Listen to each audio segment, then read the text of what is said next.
welcome from KV Ishan family to all the leaders, and I thank you very much for attending the session.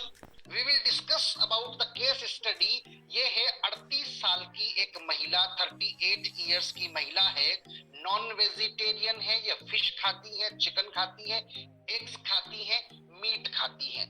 इनको problem क्या है? इनको arthritis की problem है। थोड़ा सा ध्यान दीजिएगा, आर्थराइटिस की प्रॉब्लम है। हीमोग्लोबिन का लेवल 9.7 mm पर डेसिलीटर है। स्वेलिंग्स इन लेग्स है, कॉन्स्टिपेशन है, गैस है, एसिडिटी होती है, हार्ट बर्न होता है और हाइपरटेंशन है 170/120। बहुत क्रिटिकल सिचुएशन है क्योंकि 170/120 ब्लड प्रेशर बहुत क्रिटिकल कंडीशन में काउंट करते हैं मेडिकल फर्टिलिटी में। अब आप देखिए कि आर्थराइटिस है यानी कि जोड़ों में दर्द है, जोड़ों का दर्द है। साइनोवियल फ्लूइड जो है वो खत्म हो चुका है ऑलमोस्ट, या यूरिक एसिड का लेवल बढ़ गया है, क्रिएटिनिन लेवल डेफिनेटली बढ़ गया होगा, एसजीपीटी एसजीओटी बढ़ गया होगा, है ना। आपको ये टर्म अगर पिछले सेशन में आप लोग आए होंगे तो थोड़ा थोड़ा याद आ रहा होगा, बट नहीं याद आ रहा तो कोई घबराने की जरूरत नहीं है। एकदम से पहले दिन आप डॉक्टर बन जाए ऐसी मैं अपेक्षा भी नहीं करता। धीरे धीरे मैं समझाता हूँ आपको एक एक करके, बहुत लाइट मूड में, बहुत मजे करते करते हम आज इस सेशन को करने वाले हैं। हाइपरटेंशन का मतलब समझा दूं आपको। हाइपरटेंशन का मतलब होता है रक्तचाप, ब्लड का प्रेशर। ब्लड का अमाउंट अलग चीज है, ब्लड का प्रेशर अलग चीज है। आगे इस पे डिस्कशन करेंगे। कॉन्स्टिपेशन का मतलब कब्जी होना, लेट्रिन नहीं लगना या लेट्रिन पर्याप्त नहीं लगना, दिन भर ऐसा लगते रहना कि लेट्रिन और लगेगी और लगेगी। गैस का बनना, पेट का फूलना, पेट फूलने को मेडिकल लैंग्वेज में बोलते हैं ब्लोटिंग का होना। एसिडिटी का होना, एसिडिटी का मतलब है जो हमारी बॉडी में जो एसिड होता है स्टमक में वो ऊपर की तरफ अन्न नली में आ जाना, जिसकी वजह से जलन पैदा करता है। स्वेलिंग इन लेग्स का मतलब क्या हो गया? पानी का भराव होना शरीर में, और नमक की मात्रा ज्यादा होना, पानी का भराव होना जिसकी वजह से स्वेलिंग का होना। हीमोग्लोबिन परसेंटेज, एचबी को बोलते हैं हीमोग्लोबिन। हीमोग्लोबिन 9.7 मिनिमम जो है वो 12 के आसपास होना चाहिए, उससे कम होता है तो हम उसको कम मानते हैं। आर्थराइटिस का मतलब मैंने समझा दिया आपको। Arthritis. Now inflammation of one और मोर जॉइंट्स। इन्फ्लेमेशन का मतलब क्या हो गया? प्रदाह। प्रदाह का मतलब क्या होता है? दो तीन चीजें हो सकती है उसमें, रेडनेस हो सकती है, दर्द हो सकता है। इन दो चीजों से मिलके बनता है इन्फ्लेमेशन। ठीक है, कहां पर? जोड़ों में। कौन सा जोड़ो? जोड़ मतलब कौन सा जोड़? उंगलियों का जोड़, अंगूठे का जोड़, एंकल्स का जोड़, घुटनों का जोड़, कलाई का जोड़, कोहनी का जोड़ या गर्दन का जोड़।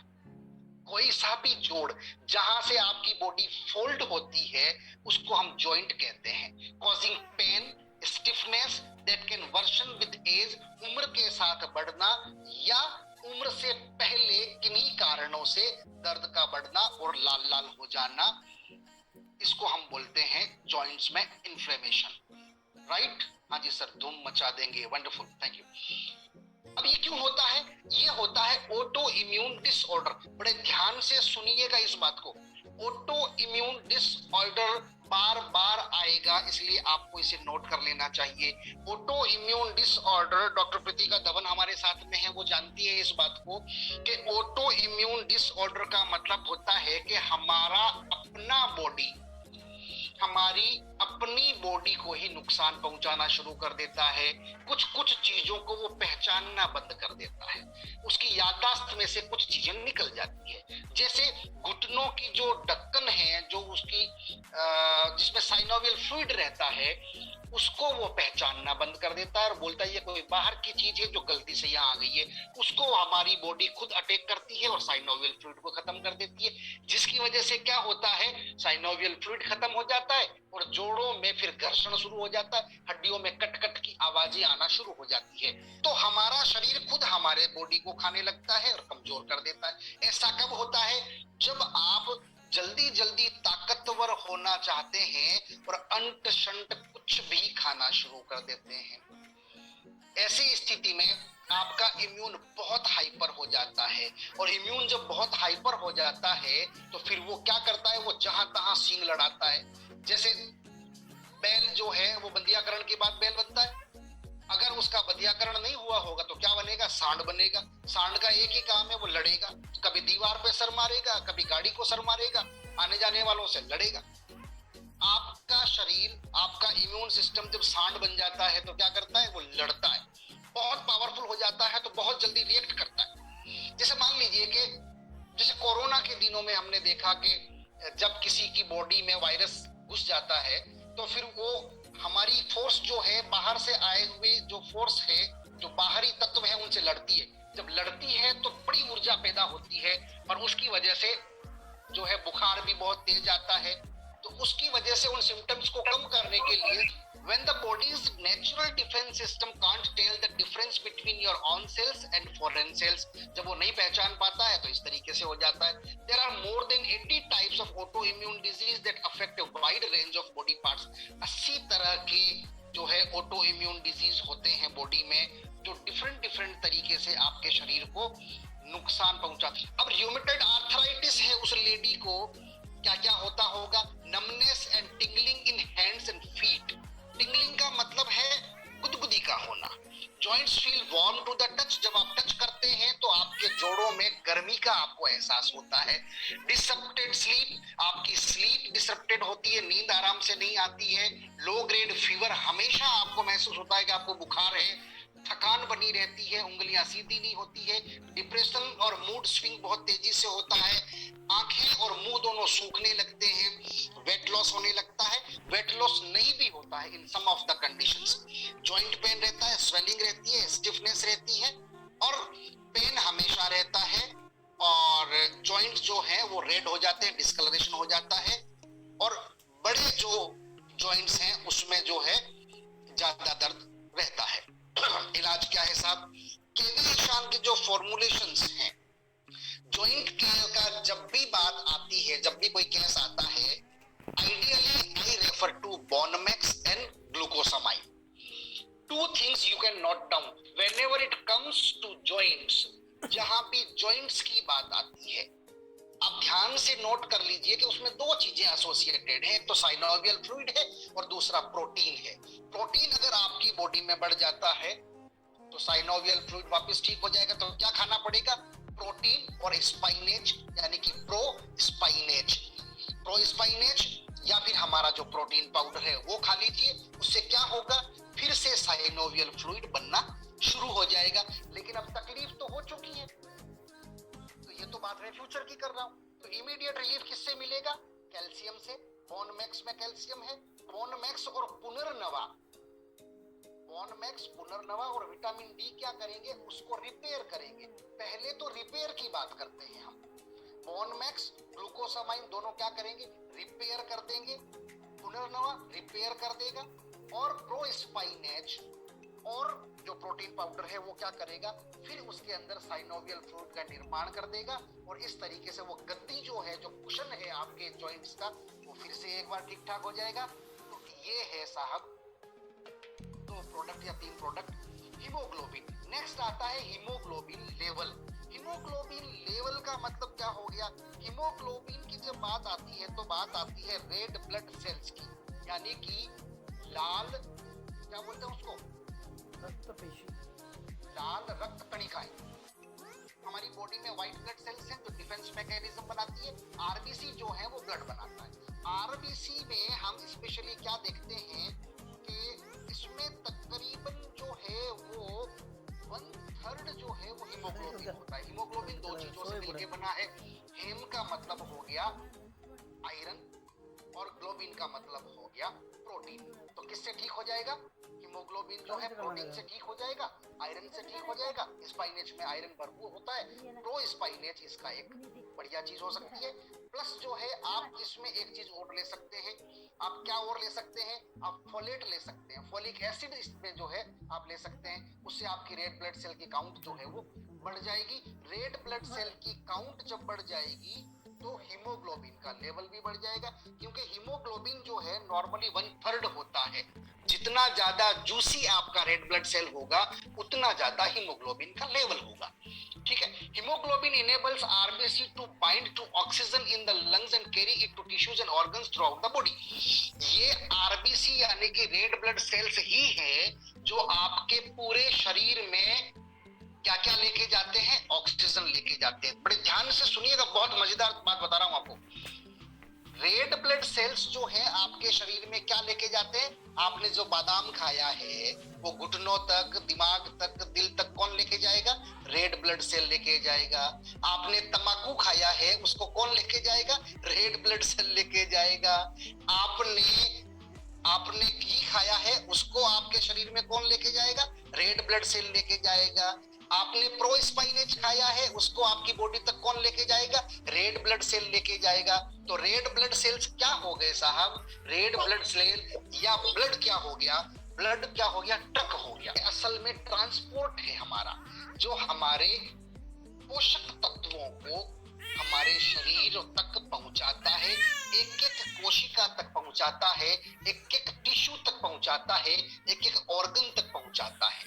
दूसरा क्या करता है, वहां से वेस्ट मटेरियल को उठा के लाता है और किडनी को दे देता है कि भाई साहब ये फालतू चीज है, इसको बाहर फेंक दो।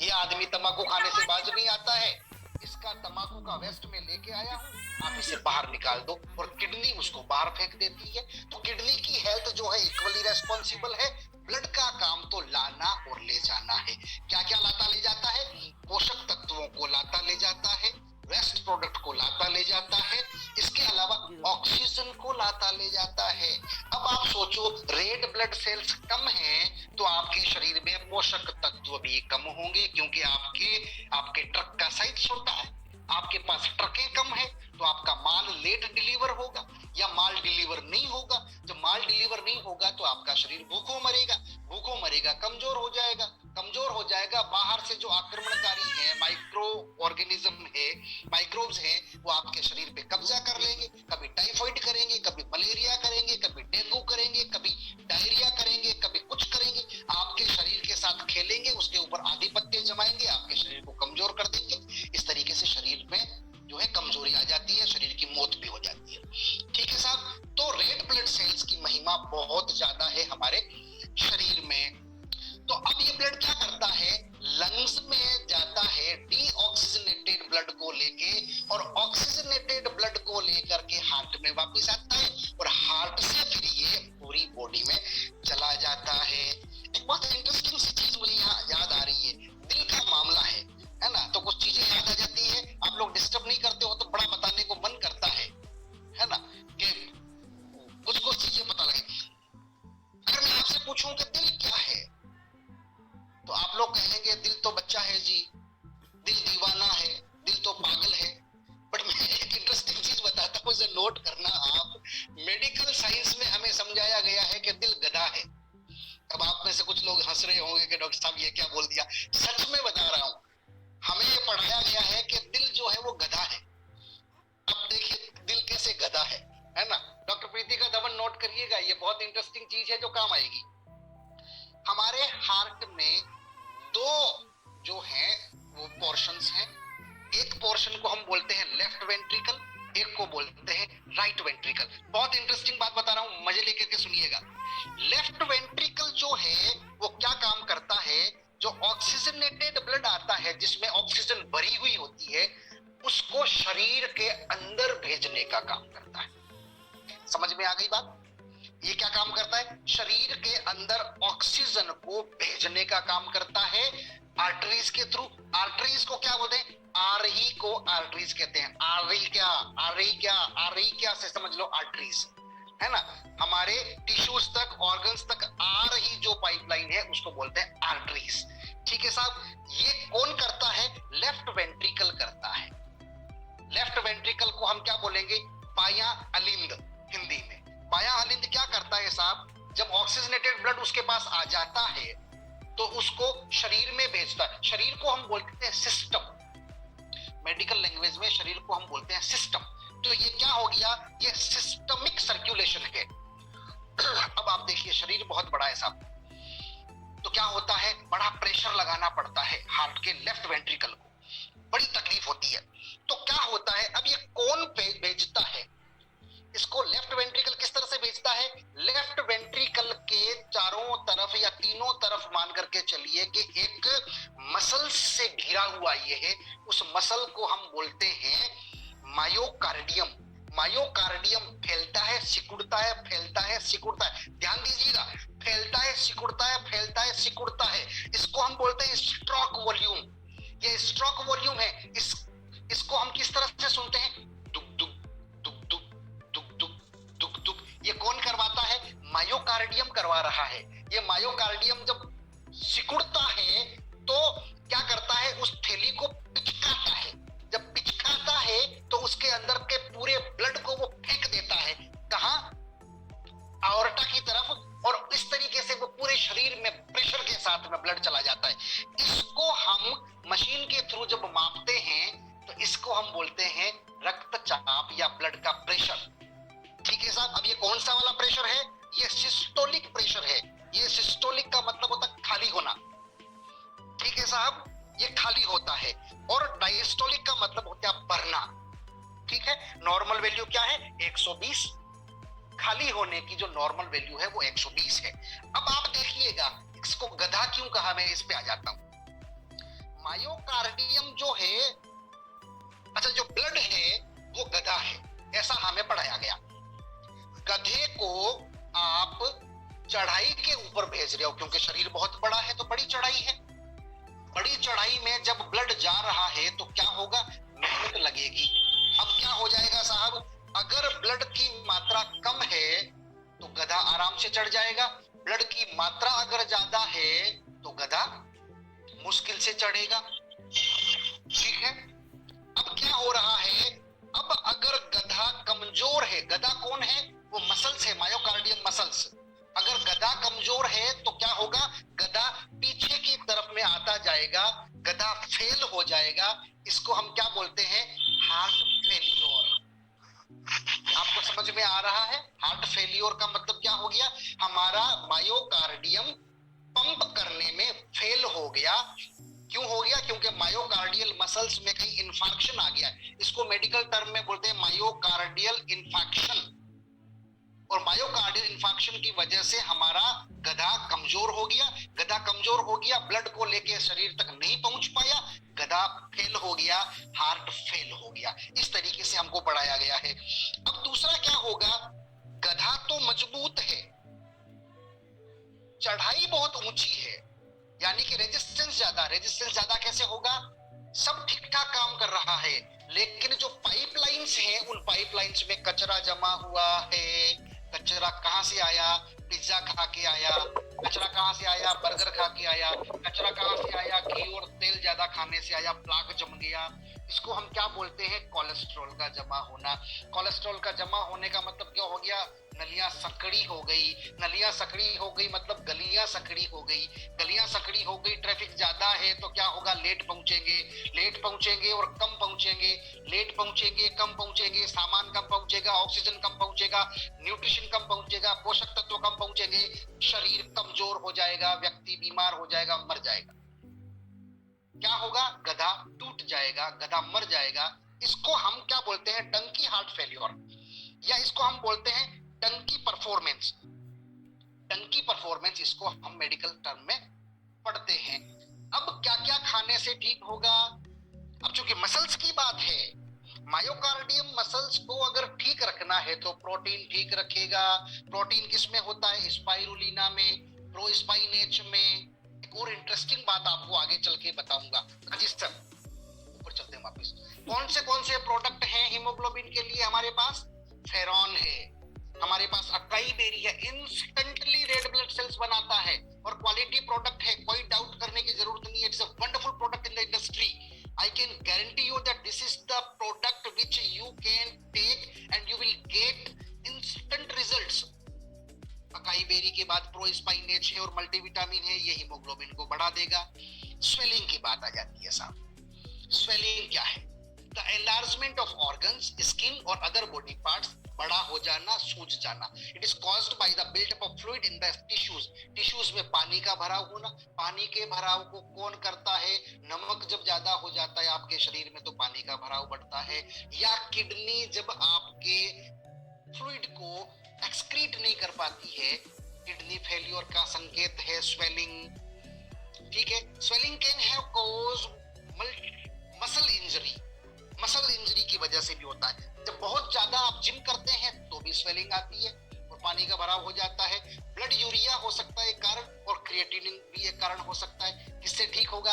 अर्जुना, ये शायद आपको पता नहीं था। अर्जुना, पुनर्नवा और गोपेन, ये तीन, और किडनी केयर, ये ऐसी चीजें हैं जो स्वेलिंग को फटाफट कम कर देती है साहब, इंस्टेंटली कम कर देती है। ठीक है, हाँ, जॉइंट पेन के लिए भी अर्जुना, पुनर्नवा, गोपेन, ग्लूकोसामाइन, विटामिन D3 और प्रोस्पाइनेज, इसे आप नोट करते चले साथ साथ में।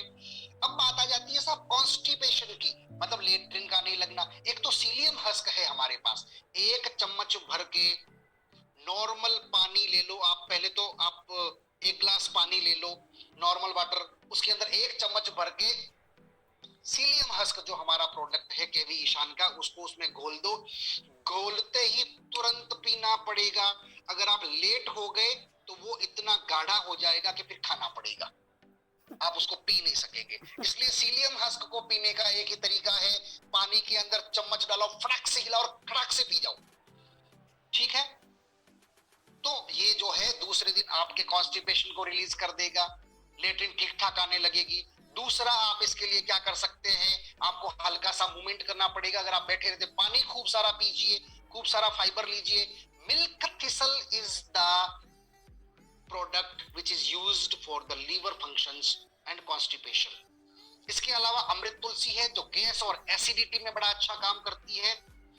अब क्या होता है, जब आप ऊपर से पानी पीते हैं तो पानी के साथ साथ एयर भी आपके एसोफेगस के थ्रू आपके स्टमक में चली जाती है, जो फ्लैटुलेंस का कारण बनती है। पहला कारण, पानी जब भी पिए मुंह लगा के पिए, चाहे बोतल से पिए, अपना सेपरेट बोतल रखिए, या फिर गिलास से पिए मुंह लगा के। ऊपर से पानी नहीं पीना है, ऊपर से पानी पियोगे पेट फूलेगा, गैस बनेगा।